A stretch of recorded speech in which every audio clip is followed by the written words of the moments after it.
A minimalist lifestyle can free you from stress, from debt, from worry, or it could bring you a lot of pain and frustration because your only shirt is in the washing machine and then you have to wait for it to dry.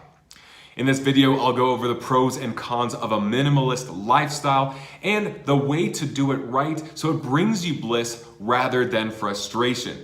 I've used this minimalist type of way of living to save me thousands of dollars, simplify my life, and I've reinvested it to make a lot of money, and I want to show you how to do the same.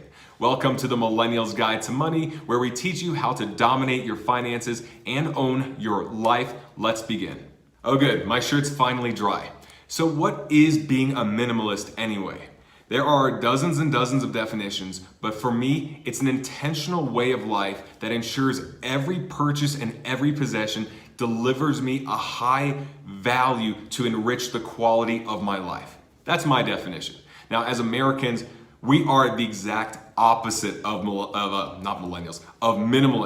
We buy multiple cars, multiple houses, we have empty rooms, we buy outfits that we wear once a year, we buy decorations that we throw in boxes. We are the exact opposite, and that's also why the movement has exploded the way it is, because we're also stressed, we're unhappy, and we don't know why. We have everything, and yet we're not happy. Because not necessarily having possessions equate to happiness. That is what the yoga movement is, the mindfulness, the meditation is all teaching us that, hey, happiness is not in these possessions. The less we have, but the more we use and the more it enriches our life, the more happy we'll actually be.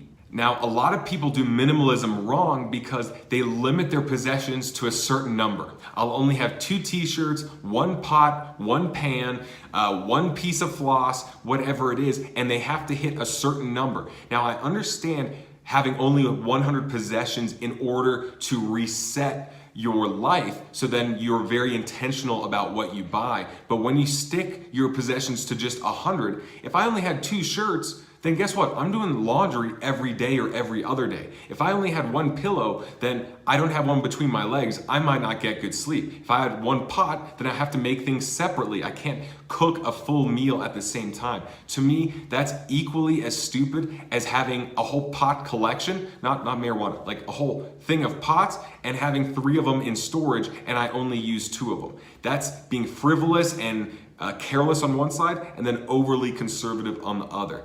For me, to do it right, it's limiting the possessions you have to the ones that you really use on a consistent basis. And consistent could be once every week, once every day, to me, it's like once every month or 2. If it's something I'll use every few months, I want to have it.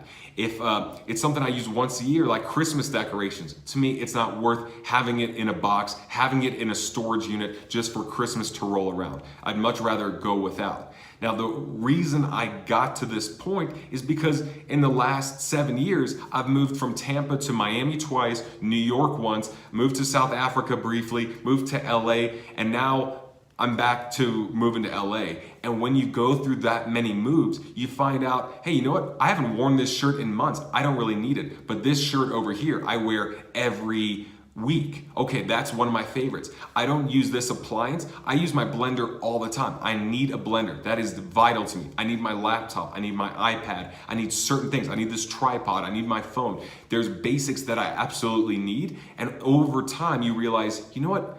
I keep buying this thing and I never use it. I'm just gonna stick to the things I really use, I really find value in. And the best way to do that, to get started, is to use the 80-20 principle. Paretos Law, which is 20% of the people have 80% of the wealth. 20% of our effort gives us 80% of the results. So there's a small number that gives us the most joy. What are the 20% of our possessions that we use 80% of the time? It's easy to do with your closet. Go through there, pick out that 1 pair of jeans you always pick up, that 2 pairs of shoes that you always cycle between, the couple pairs of shirts, etc. And you find out, hey, I wear this stuff the majority of the time, and the only time that I wear these other things are on special occasions or just because I feel bad about not wearing it, which is not a good enough reason. When you can nail this down, then it stops you from buying this in the future. Your mindset starts to go from, I want to have this because it's new, I want to have this because I have the money, to why would I buy this? What is this going to replace in my closet? What can I do with this money that is going to bring me more joy than something that could just potentially sit there? And you get a lot more intentional, and that's when you save a lot of money. So the goal is to really accept that less can be more. Now, having too little adds stress to your life. Having too much adds stress to your life. So finding that sweet spot where you have very high value, intentional items in your life, you have free space, it clears up your mind too. It's like going into an office and seeing papers everywhere and boxes everywhere. It's very stressful. Same thing with your home.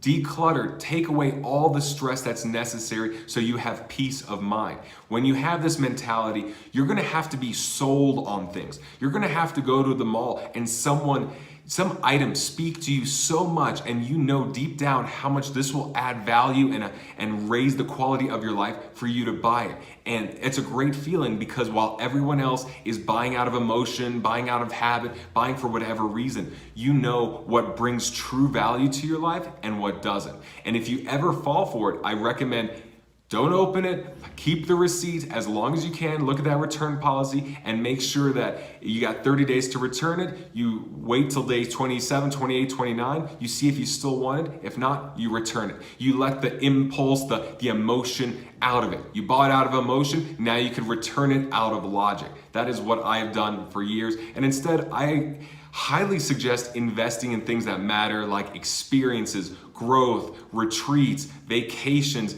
anything that helps you evolve your life in what really matters to you. No matter what you call it, minimalism, intentional living, mindfulness, whatever it is, the design is there to help you increase the quality and overall joy in your life. So get started today, and let me know if you have any questions or any tips for other people getting started as well. Subscribe below, stay tuned for the next video, and see you next time.